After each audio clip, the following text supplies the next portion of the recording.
Hi, it's Ramsey Dewey at the JX Fight Club in Shanghai, China. Welcome to another edition of Q&A with the Coach.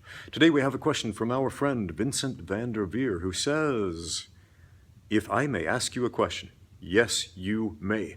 And for the rest of you who leave comments in my videos saying, how do I ask you a question? And I generally reply, you just did. The answer is, leave a question in the comments down below, because I read those things. Yeah. So leave a comment down below if you have a question, or send me an email at ramseydewey@gmail.com. And as much as I would love to hear your entire life story, I get a ton of emails, so short, sweet, and to the point is more likely to get an answer. Now,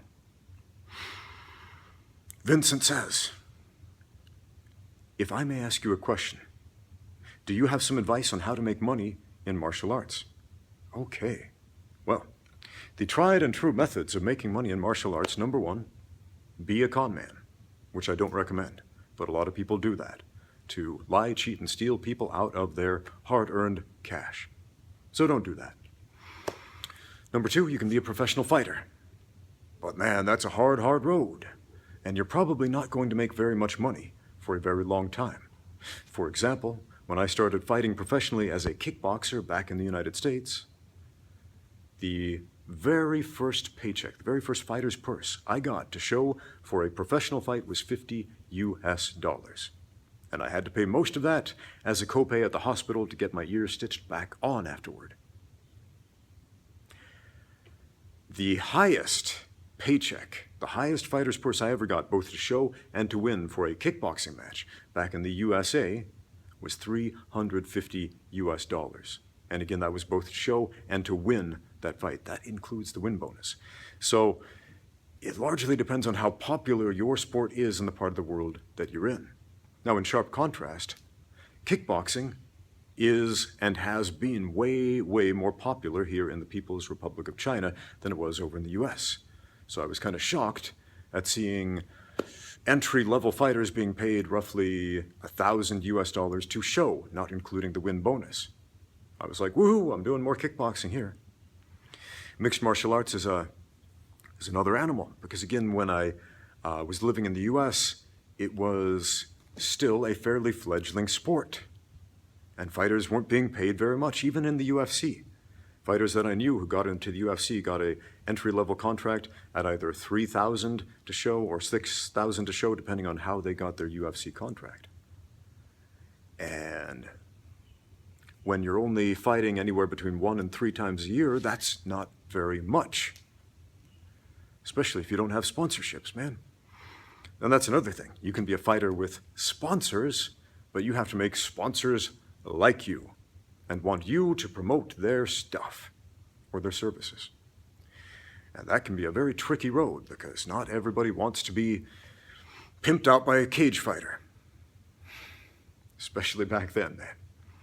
Especially back then, when people were still saying, cage fighting is human cockfighting.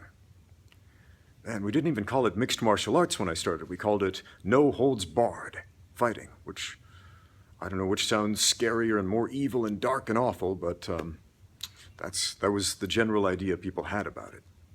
So professional fighting, you know, if you become, you know, one of the main events in one of the biggest shows in the world, sure, you're all set, but most professional fighters don't get there. Remember, roughly 50% of all people win fights, and the other 50% lose. And for every single fight, that statistic holds true. I say roughly because there are no contests and disqualifications, things like that. Check it out, we got our logo on cups. Kind of a big deal over here at the JX Fight Club. Man, personalized accessories. So, what else? Ah yes, teaching martial arts. If you want to make money on martial arts, one of the most tried and true methods is teaching. Yeah, I know, these are the boring answers everybody knows. You fight, you scam people, you teach. I knew that, right? Here's the thing about teaching. You're not going to get rich teaching martial arts, with very, very few exceptions. Unless you manage to create a big franchise gym over which you will have very little hands-on personal involvement with the students because it's spread out throughout a country or a state or wherever you are. Well, that's not what I love about teaching. I love the hands-on experience. I love looking people in the eye. I love getting on the mat and scrapping with them.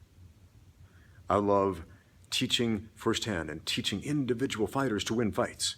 And without that experience, I would have zero interest in making money off of martial arts, to be honest.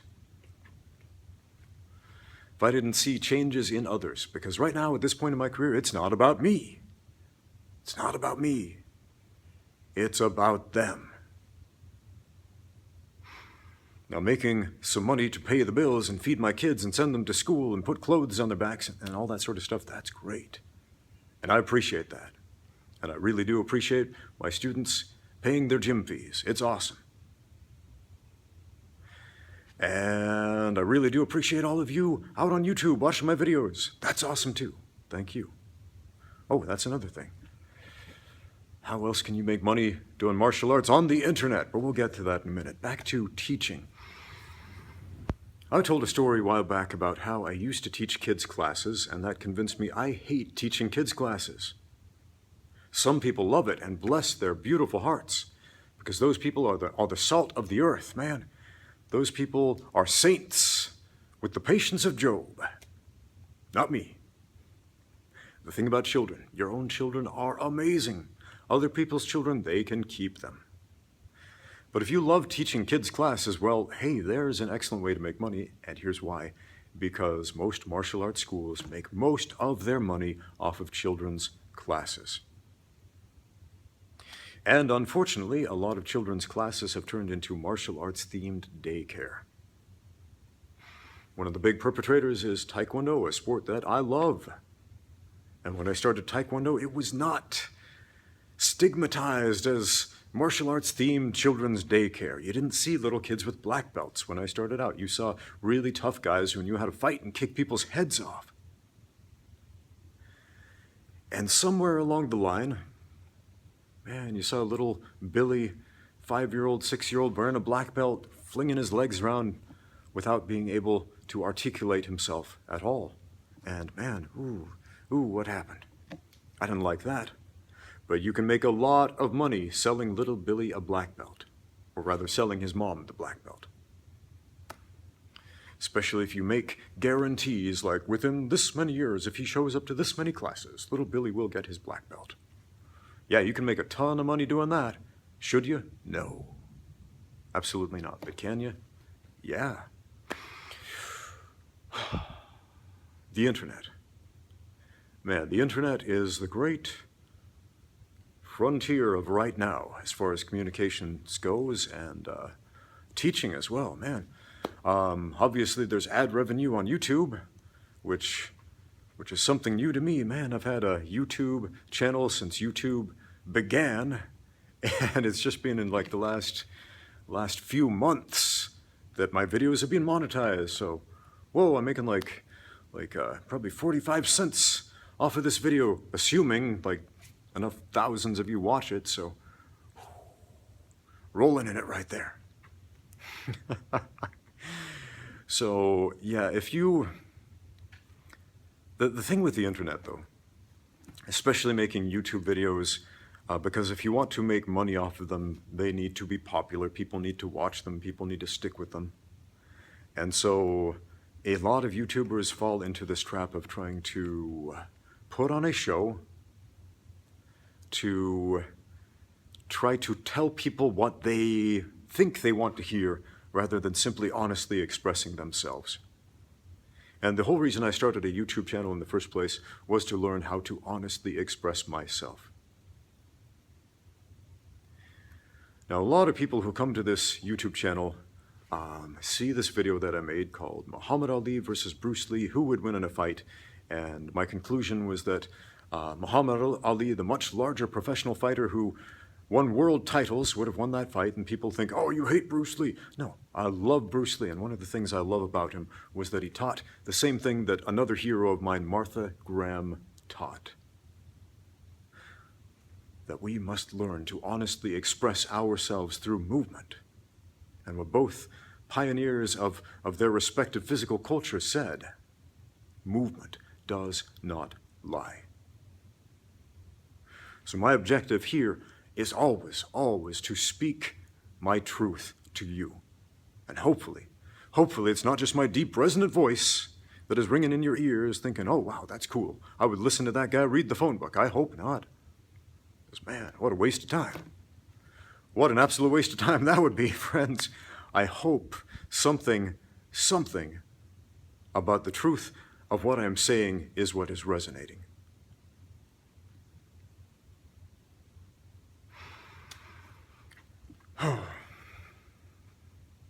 How else can you make money off of martial arts? Well, you can do seminars. A lot of people do seminars. Generally, people who have some sort of fame or notoriety, a famous fighter, a famous grappler, jiu-jitsu champion, high-ranking karate black belt, whatever, they might put on a seminar and say, hey, this guy whose name you recognize is coming to town. Pay this much money to attend the seminar. And again, some people do tours doing that to pay the bills. And, you know, that's great. That's fine. I've been to a lot of seminars, some really good ones. Man, I just put up a sparring video with my friend and student Jordan Chow, and there is one tiny little guard pass detail that I mentioned there that I picked up from a seminar with this dude from Brazil whose name I forgot, Rafael something or other, blanking on the last name. But this dude taught this really, really cool detail. I mean, the seminar was like 3 hours long, and he taught like 30 different things. But there's really only one thing that I remember and I still do to this day, which was that tiny little detail about changing your position of your hip relative to his foot. And it just blew my mind as far as how useful that is in guard passing and position and control, and how much that translates to the sport of mixed martial arts, not just jiu-jitsu. How much you can involve striking into that process and score TKOs and wonderful things like that. So, man, I love seminars. So if you have a legitimate talent to share with the world, go out and do some seminars. But the drawback about that, you have to have enough fame for people to actually want to go. And fame doesn't always equal talent and ability.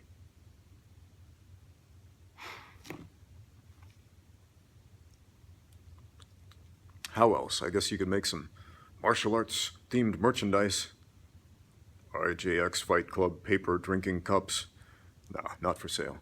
Not for sale as much as you wish they were. But yeah, you could go that way. Anyway, I've rambled on long enough. Probably haven't told you anything that you didn't already know. I mean, teach classes, fight professionally, sell your stuff, teach kids classes. Unless you hate kids classes like me, in which case, do what you love and teach fighters who want to learn how to win fights. What else? To recap here, yeah. But first and foremost, however you make money, something my mother always told me, make sure that you do it honestly. Because I would rather my son, she said, I would rather my son make an honest dollar flipping burgers or working in a coal mine than be a dishonest billionaire. Anyway, thank you for watching. Get out there and train.